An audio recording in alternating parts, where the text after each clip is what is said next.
Hello everybody, welcome back to అమ్మ వంట channel. ఈరోజు రెసిపీ వచ్చేసి శనగపప్పు పాలకూర ఎలా చేసుకుందామో చూద్దాం. ఫస్ట్గా ఒక బండి పెట్టుకొని దాంట్లో ఆయిల్ వేసుకోవాలి.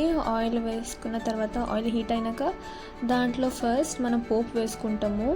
ఇది కొద్దిగా డిఫరెంట్గా చేస్తున్నాము అండ్ మీరు కూడా తప్పకుండా ట్రై చేయండి ఈ న్యూ స్టైల్ రెసిపీని. ఫస్ట్ ఆవాలు జీలకర్ర వేసుకున్న తర్వాత దాంట్లోకి 3 to 4 గార్లిక్, కరివేపాకు, ఇంకా 2 ఎండుమిర్చి వేసుకోవాలి.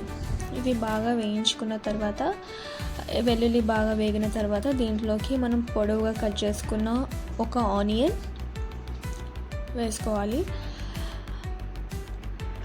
ఇవి వేసుకున్న తర్వాత వీటినన్నిటిని బాగా వేయించుకోవాలి.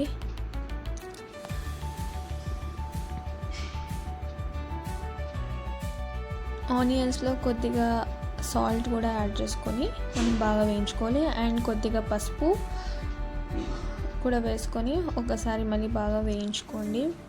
తర్వాత దీంట్లోకి మనం కారం యాడ్ చేసుకోవట్లేదు, ఇక్కడ మిర్చి యాడ్ చేసుకుంటున్నాము. సో మిర్చి మీరు చూసుకొని వేసుకోవాలి. ఇక్కడ మేమైతే 4 to 5 మిర్చి యాడ్ చేసాము.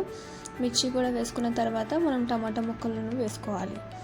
ఇవన్నీ బాగా మగ్గించుకోవాలి. మూత పెట్టుకొని ఒక 5 minutes పాటు మీడియం ఫ్లేమ్లో బాగా వీటినన్నింటిని మగ్గించుకోవాలి. టమాటా ముక్కలు బాగా మగ్గిన తర్వాత మనం ముందుగా ప్రాపర్గా వాష్ చేసి పెట్టుకున్న పాలకూరను యాడ్ చేయాలి. పాలకూర కూడా బాగా కుక్ అయిన తర్వాత ఇలా దగ్గరికి అయ్యేలా చూసుకోవాలి. ఇలా బాగా దగ్గరికి అయిన తర్వాత మనం ముందుగా ఉడకబెట్టుకోవాలి శనగపప్పుని. ఆ ఉడకబెట్టిన శనగపప్పుని పాలకూరలోకి యాడ్ చేయాలి. ఇది బాగా ఉడికిన తర్వాత మనం లాస్ట్గా కారం ఎలాంటి మసాలా కూడా వాడతలేదు, so only sambar powder use చేస్తున్నాము. సాంబార్ పౌడర్ వేసుకున్న తర్వాత చింతపండు రసాన్ని వేసుకోవాలి.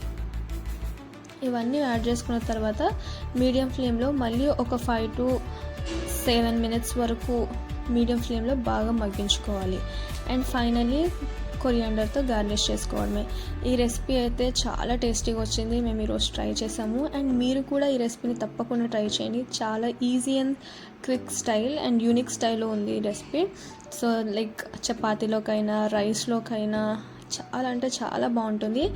అండ్ ఎలా వచ్చిందో మీరు మాకు తప్పకుండా కమెంట్ చేసి, and please do like, share and subscribe to అమ్మ వంట ఛానల్. Thank you.